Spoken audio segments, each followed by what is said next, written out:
family-owned shop in Loganville, Soesby's Garage for all your automotive repair needs. We service all makes and models, foreign and domestic. We repair engines, alternators, brakes, alignments, AC systems, and more, using certified technicians with over 90 years of combined experience. We also offer same-day service for some repairs. Soesby's Garage, 200 Bay Creek Road in Loganville. Dependable, honest, and fair. Look us up on Google or Facebook. We'll take good care of you.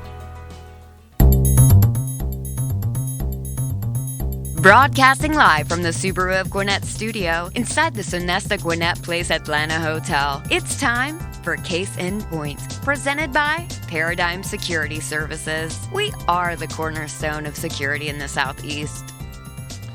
Hey, welcome everybody to Case in Point, presented by Paradigm Security Services. I'm your host, Rick Strawn, the president of Paradigm Security Services. We're excited to be with you once again today on Business RadioX. We're broadcasting live from the Subaru of Gwinnett studio, located in the beautiful Sonesta Gwinnett Place Atlanta Hotel in Duluth, Georgia. In addition to Paradigm Security Services, this show is also brought to you, as you heard the clip, by Soesby's Garage in Loganville.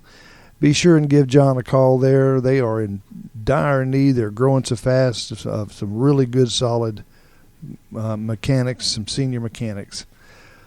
On every show, we feature businesses and organizations in the Atlanta area, especially those that serve Gwinnett County. While all businesses have security concerns, not all are about physical security. And we'll touch on that and other related aspects of security as we go through the course of our shows. You know, as everybody knows, the elections are coming up. We're in that season.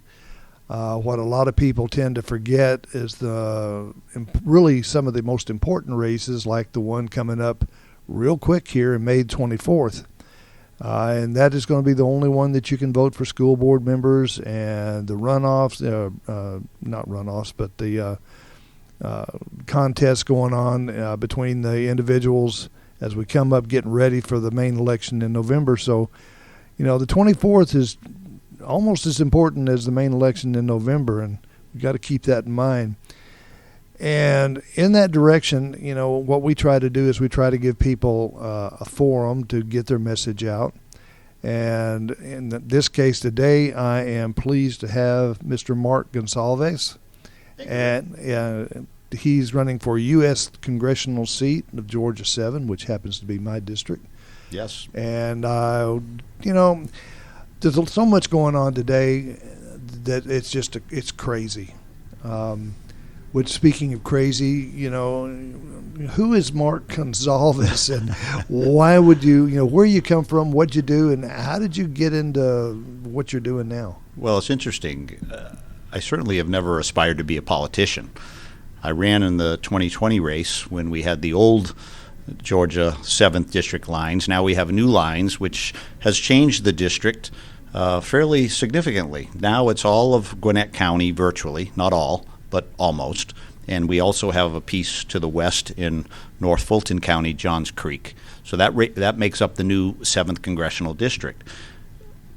We face an incredible period of time in our country. You'll hear, as we get into the nuts and bolts of this campaign, me talk about freedom a lot. Mm-hmm. And our uniquely American freedoms, Rick, they've made us the most exceptional nation the world has ever seen. And we're on the precipice of losing these freedoms. And if you talk with anybody that came here from a foreign country that faced true oppression or socialism or even communism, and you start listening to them, they will tell you the warning signs are here, right here in the United States of America. What they left, they're seeing now here. Ronald Reagan said it best, right? Mm-hmm. One generation away from losing these freedoms. And the problem is, of course, is if we do, there's no place for us to go. So this is about the next generation. I'm a father, I'm a husband, I'm a father. I've had many successes in business. To answer your question, I've grown companies, built companies, turned around companies, created a number of jobs, a lot of jobs in that process. So why does a guy like me decide to put themselves forward into the political arena? It's because of the next generation. So I talk about being a representative, a true representative. As a matter of fact, I'll show you. How about this? My little pocket Constitution. So I went through here, and I looked for the word representative. It's in here 37 times. Every time you see a little orange highlight, it's the word representative. 37 times. Politician, 0 times. 0. So a representative being there to serve the people that got me to Washington, D.C., just as the Founding Fathers intended. Well, that's good, because I've heard you in the past talk about the representative, first talk about being a representative versus being a politician and what it actually means. And, you know, I totally agree. We need people that represent us and not just talk about it and then they get into office and then they become the true politician and they do whatever's best for them. So, you know. It seems to me from being involved in the process now, politicians have their focus mostly on their next election. My focus is on our next generation. So that's really big fundamentally difference. Right? That would be fundamentally the difference. Oh, absolutely. Well, you know, you kind of touched on it, but what was the final thing that actually convinced you to run for Congress? It all started in January of 2019, and there was a very small window of time. At that time, early January, we had put into place our 116th Congress. And very quickly, Rick, you'll remember this, we learned about the Green New Deal. Yep. I remember going on my computer that night, looking it up. $93 trillion in spending. We're going to get rid of every airplane, every cow. We're going to retrofit every building and every home by 2030. None of it made any sense. And certainly the economic debacle that it would represent for our kids made no sense at all. So that went on my radar screen right off the giddy up. Then I watched the New York State Legislature the very next day vote late and two-term abortion into law. They were all on the State House steps that day, clapping away like the Yankees won the World Series, remember? Yep, I do. Yeah, and then they took the financial tower and they lit it up that night like a pink popsicle, the color of your shirt today. Mm-hmm. And then the next day, it was Governor Northam from Virginia. He was on a show similar to what we're doing, right? Mm-hmm. He talked about post-term abortion, murder. Yeah. And he talked about it in very gruesome terms. He said, well, we'll keep the babies comfortable. And I'm thinking, what the heck? And then he was in the yearbook picture the very next day after that. So this all happened in literally a matter of days. And I was having dinner in our little breakfast nook with my wife that day. And, of course, the media was on the TV in the background and just horrific stuff. And I turned to my wife. I said, Donna, here's the thing. Our country is in serious peril now. I can't just continue to just sit on the sidelines and hope somebody else is going to do the job that I want done. Yep. I said, so I feel very emboldened to actually put myself into this arena to see if I can actually make a difference. I don't know if I'll be able to win. I don't know if I'll be able to really make a difference. But I just can't sit on the sidelines expecting somebody else to do the work that desperately needs to get done. And that's was the start, and here we are. You know, we've gone through a pandemic, we've gone through a collapse of the stock market and the job loss that was incredible in early 2020. 2022, different unit of time, a different administration in power. They're 0 for 15 months I'm talking about, right?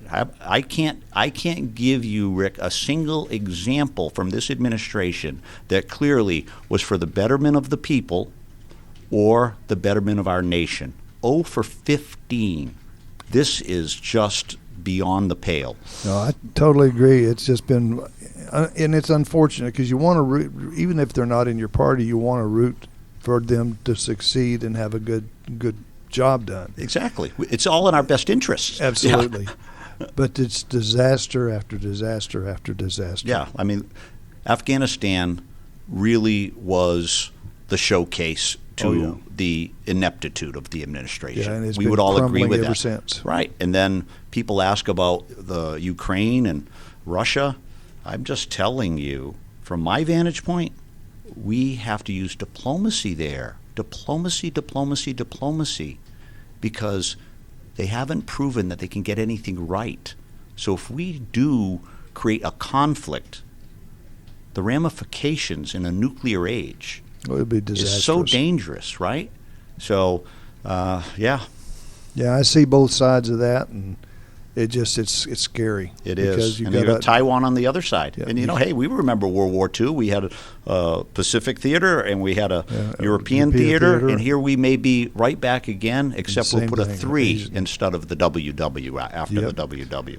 Why would someone want to vote for you over anyone else? I think it really comes down to a sober thinker who has the ability to critically think, take on the hard issues. I have an accounting degree. I understand what a balanced budget looks like. You and my wife. Oh, really? Oh, isn't that awesome? CPA. Yeah. So I look at business like I look at running the federal government. First of all, we all agree it's much too large. That's part of the problem. I believe very much in smaller government and this unlimited spending that we're bankrupting our children. Think about this, $30.5 trillion of debt now that we're going to hand to the next generations, debt that they did not create, a form of taxation to our children without their representation. Where did I hear that one before, right?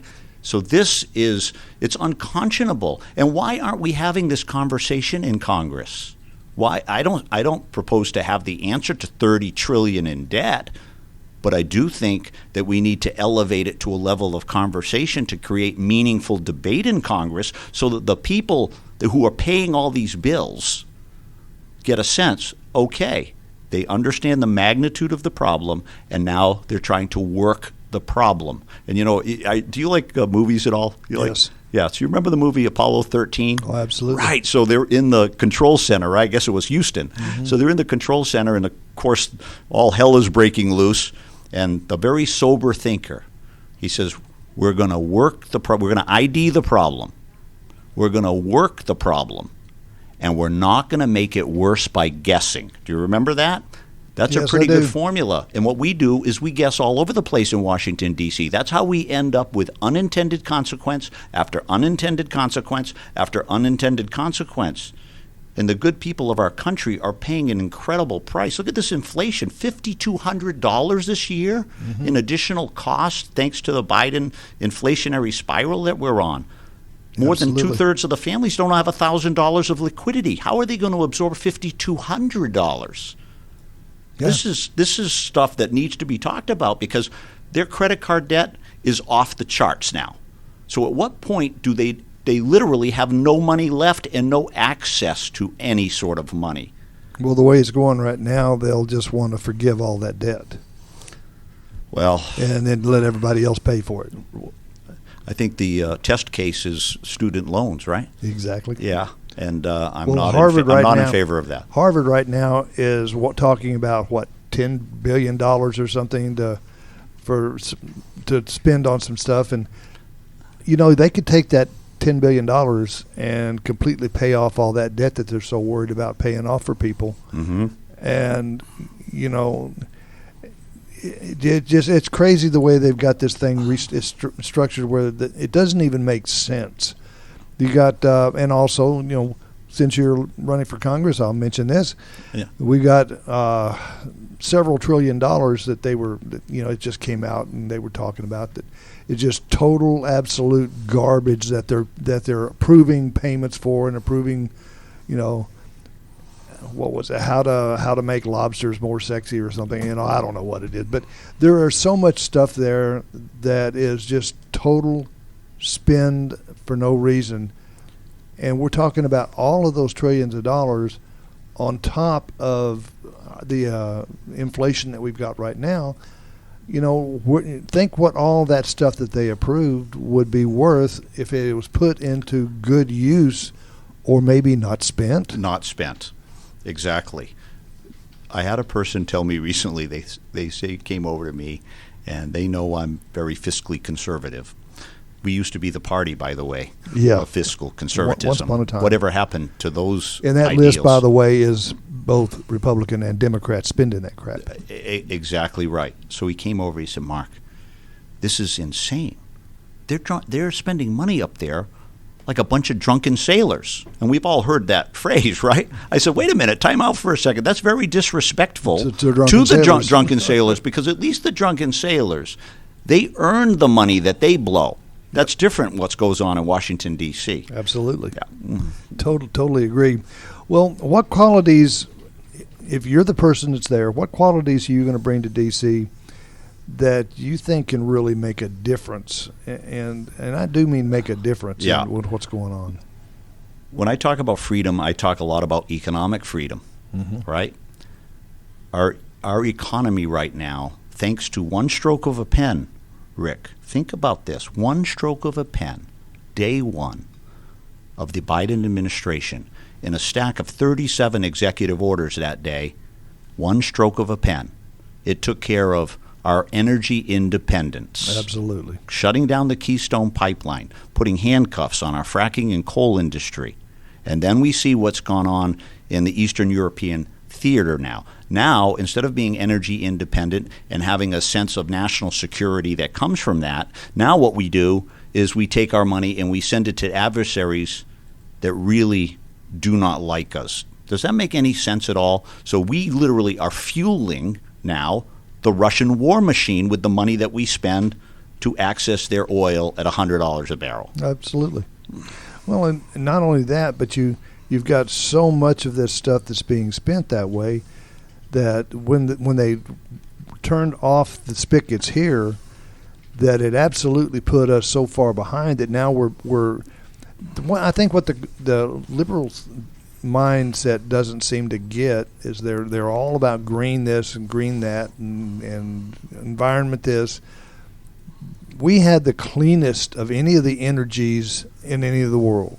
Correct. And now we want to go get this trash from Venezuela, the stuff from Saudi, from other countries that are nowhere as clean. It ups the number of gallons used of the unclean fuels and reduces the cleaner fuels which we produce, plus makes us hostage. That's the key word. And I've been to China. I lived in Saudi Arabia for 2 years. I have a global perspective, which is part of the answer to your question as far as the qualities that I bring. You go to China and you see the level of pollution there, to your point, right? They're building coal factories like nobody's business, while we are determined to shut our clean coal industry down. We want to shut it down. It's crazy. It makes no sense. Now, I know you stand on a freedom first platform, but why and what does I'll give you the pieces. What's it truly mean? Yeah. Freedom first, these uniquely American freedoms that have made us the most exceptional nation on the planet, as I had said earlier. It's economic freedom. We've touched on it a little bit with energy. You know, when I ran in 2020, I took a phone call from a constituent. She said, Mark, I'm doing my homework on the candidates. I have one question for you. I said, sure. I said, I don't have all the answers, but I'll help you the best I can. She said, I have a small children's clothing store. She said, now it's closed because of this virus. I have no idea when it will reopen. I don't even know if I ever will reopen it. She says, so here's my question. She said, my whole life savings is tied up into this thing. We've never made a profit. We just started finally seeing some light at the end of the tunnel. Now I'm shut down, and I look out my window in my living room, and I watch my neighbors' kids pile into their SUV, drive down the road, go to the Walmart, and come back with bags of children's clothes for their kids. So how come they can do that and not go to my store? I said, well. Damn good question. I said, here's the thing. I have the answer for you, and I'm sure it's not the one you want to hear. We decided in Washington, D.C. to pick winners and losers. And the bigs are going to get bigger, and the smaller businesses like yourself, unfortunately, going to pay a very big price. And boy, did I turn out to be prophetic, because the big companies now in the last 2 years, they've doubled their size. Absolutely. While 60% of the small businesses shut down, never to reopen. And we've had a drain of 25% on the small side. So sometimes people ask me, Rick, gee, you know, Mark, what kind of committees would you like to be on? And, of course, there's always the high-profile ones that everybody talks about, the Appropriations Committee, Ways and Means. So No, that's not what I aspire to. What I aspire to is being on the small business committee. Awesome. Because I've taken small businesses. One went public on the NASDAQ exchange. We're the fourth fastest growing company in North America in 4 years. That was incredible. Absolutely. Then another company, we revolutionized that brand, my intellectual work there, and that company got sold to private equity for over $500 million. I know how to take a small business and turn it into something much more. That creates an incredible amount of jobs, lots and lots and lots of opportunity, many of which are very well-paying jobs as well. So my ambition, right now it's being controlled by a Democrat who I don't think they could balance their checkbook, never mind be able to stimulate a small business. So we've got to reduce the regulation load on small business. We've got to allow small business to have access to capital so that we create more of the balance in our free market system of capitalism. What's happened is it's gone literally, the teeter-totter has gone way up to crony capitalism. Absolutely. And I got to tell you, when you see the teeter-totter so far out of balance, that middle area, Rick, anybody wants to know why Bernie Sanders became popular with the kids look at that middle area. They go, this crony capitalism, this isn't right. This doesn't smell right to me. Maybe there's a better way. And capitalism, free market capitalism, it's not a perfect system, right? Absolutely. It's messy. It gets messy at times, for sure. But in the end, it will work itself out. Correct. And just point to me any other system that created prosperity to the degree that we created in the United States of America, in the timeline that we created in the United States of America. We've lifted more people out of poverty than any nation ever created. And these freedoms that I want to get more into, these are your God-given freedoms. God-given. Our country, one nation under God. This is a fundamental principle. I think of John Adams. He said it so beautifully.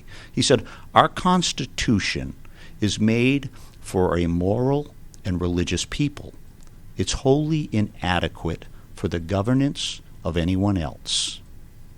And if you really dissect that quote and say, okay, as a nation, where are we really on the scale of morality? Where are we really on the scale of religiosity? I have to tell you, those numbers are not high on that scale. And we wonder why we have so much turmoil, so much strife, why we've lost so much wealth. Yep. I think we can look back to our founding fathers. They left so many clues, so many warning signs, kind of like Eisenhower, right, with the military-industrial complex. Well, guess what? We've got a medical-industrial complex now. We've got a banking-industrial complex. Yeah. We've got forces that have created big tech. How about Elon Musk yesterday? Wow.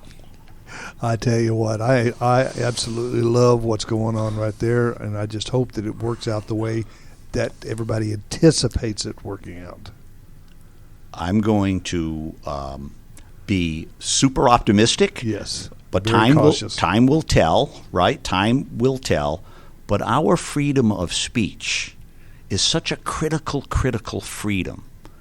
It's think of it this way: America has always been a battle of ideas. May the best idea win. That's what allowed us to propel so quickly, right? Not the loudest idea, but the best idea. Right? So what we've done in this big tech complex is, with progressives running the show, what they've done is allowed one idea to come forth to the detriment, the censorship of the opposing view, including, by the way, a sitting president of the United States of America, banned for life. So you hear one idea to the exclusion of the other idea. This is very dangerous. So isn't this interesting? I've been saying this for months. Imagine if big tech was controlled by conservatives and we were censoring the progressive ideas. The progressives would be going bananas. Where are we as conservatives in this? We haven't made our voice known, and we haven't done anything that is capable of being able to rectify this. Elon Musk, with one giant check, took it on his own shoulders. So that's why I'm so optimistic. And now look, it's been less than 24 hours, and we've got the other side already complaining I'm like, wait a minute, you still control the vast majority of big tech, and you're complaining about this? You watch MSNBC, CNN, look at the Washington Post, the New York Times. I mean, come on. You're not upset. They've gone completely bananas on it. Exactly. I watched one description where they were interviewing somebody who said, think about it if you did this and you were able to block one party totally or their candidates or whatever, or you had the party that wanted to turn stuff up and wanted to turn the other person down. Absolute perfect description of what happened in the run-up to the election with Trump, with the Biden laptop and all of that. Turned down, you shut up, you put him off the... I mean, that is he should have known how to describe it. They've been doing it for quite a while. Exactly right. So, and, here's the thing. Both parties are guilty of bad acting, right? We'd both agree on that over the years. Oh, yeah. But no one's paying a price for the bad acting, Rick. No one's paying a price. So let me ask you a question. If you were a criminal and you never had to pay a price, would you eventually come to the point in time where you say, you know what, I'm not going to be a criminal anymore. I'm just going to stop. Or do you think, you know what, I'm not only getting away with it, but I could probably do greater and greater crimes. This is what goes on without anybody paying a price. We need to have people pay a price so that the bad actors understand there's a consequence. Right now, there's no consequence. That's got to change. My answer to your question would be, look at the West Coast right now, look at Chicago, look at New York. You are seeing exactly that. That is it. 100%. One of the things you mentioned was poverty.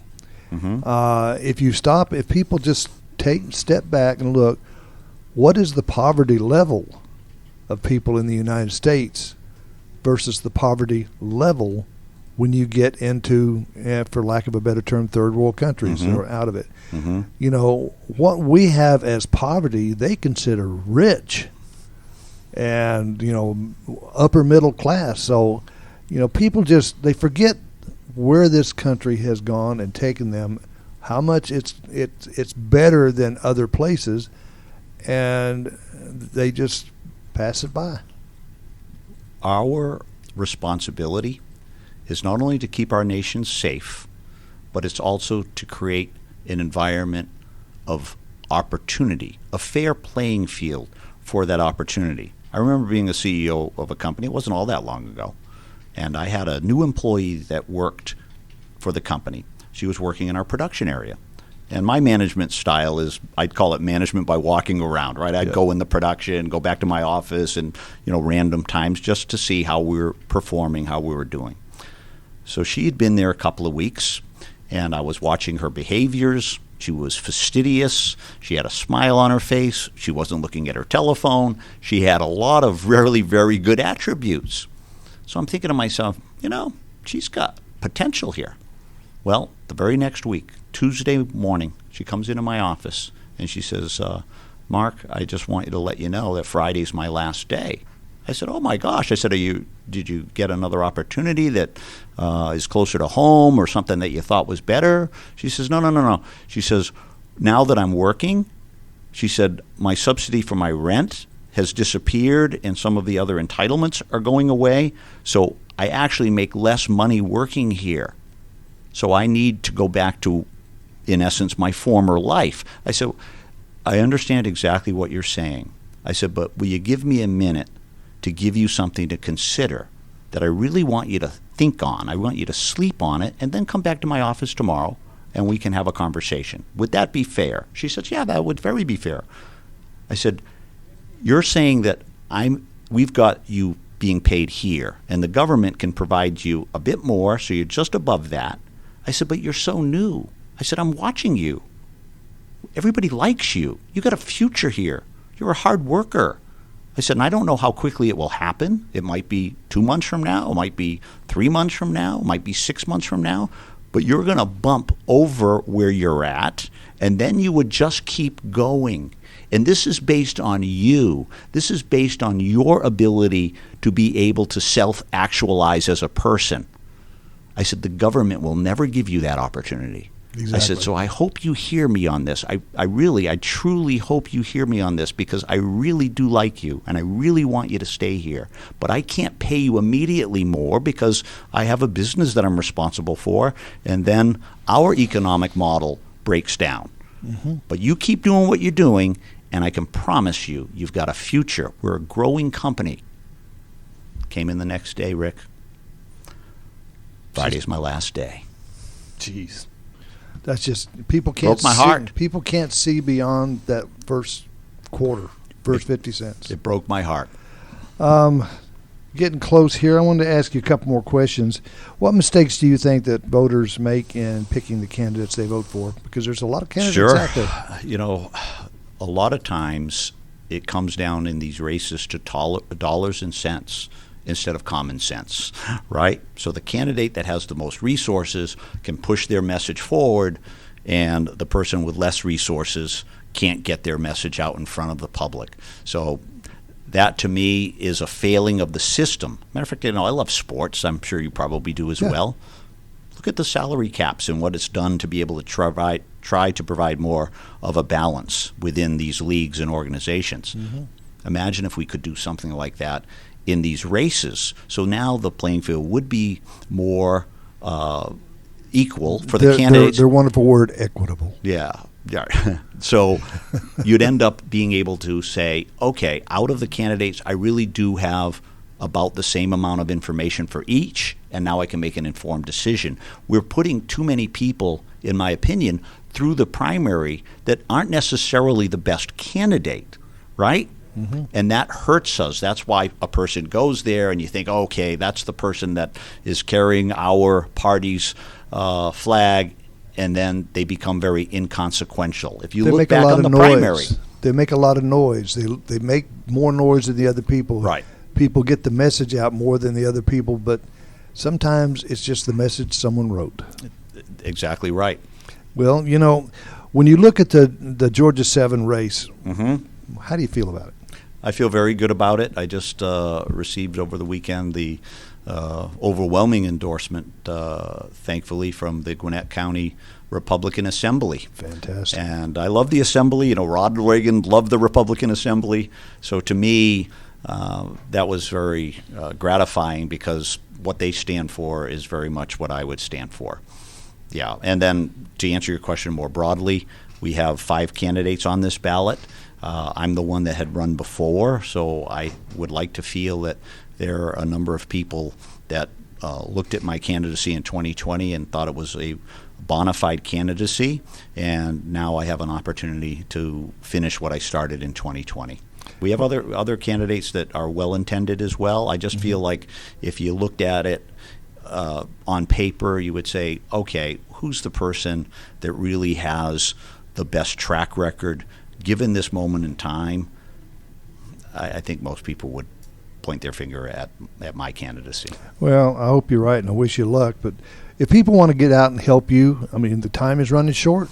Yeah. On this part of it, but there's a long way to go to November. Right. So if people want to get out here and help you, maybe donate to your campaign or give of their time, how would they get in touch with you? What's the best ways? Well, the website certainly can give them a lot more information on me. It's mark4georgia.com, and we do spell out the word for, F-O-R, mark4georgia.com. And my cell phone is right on my website, so they can pick up the phone and call me as well, and we can have a discussion. So early voting starts May 2nd. Yep. And the primary day is May 24th. So a person could vote in the primary from May 2nd to May 20th, 7 a.m. to 7 p.m. every day, including Sunday. Yep. And then the 24th. I don't know how anyone could possibly label us as somehow suppressing anybody's vote. That's just a ridiculous. It just shows how inflammatory, right? It's just an inflammatory point that has no basis in substance. You know, it's just like don't say gay bill. Good point. It's what you say. It's not necessarily what's true. Right. Well, you know, as I'll emphasize one more time before I get off here, that voting is important. May 24th is very important. November is very important. But even more important maybe than the voting is to vote informed, or at least as important. But if you don't know who you're voting for, don't vote for who your daddy votes for, your mama, your cousin. We've always done it this way, whatever. Mm-hmm. Get out there and listen to where people stand. Listen to what they're after, what their ideas are. And let's put the idea forum out there and have a debate on ideas rather than a debate on personalities. And I would just conclude by saying, as a conservative, most conservatives would say America first. Absolutely. But without our uniquely American freedoms first, there is no America first. Our economic freedom, our medical freedom, our freedom to associate and assemble, and the one we talked about at some length, our freedom of speech. To me, it's the cornerstone. Absolutely. Well, I want to thank you again for joining us on Case in Point, presented by Paradigm Security Services and in part by Soulsby's Garage. Be sure to join us for live broadcasts every other Wednesday at 11:30 a.m. here on Business RadioX. If you miss the live broadcast, no worries. You can join and enjoy the show anytime you want by visiting BusinessRadioX.com, selecting the Gwinnett Studio, and of course, click on Case in Point. The program is also available on iTunes, iHeartRadio, Spotify, or really wherever you enjoy your favorite podcasts. Be sure to subscribe to Case in Point. Please hit that subscribe button so you don't miss any of our future episodes. Again, for my guests, Mark Gonsalves, and our producer, Mike, I am Rick Strawn, and remember, at Paradigm Security Services, we cover more than just your assets.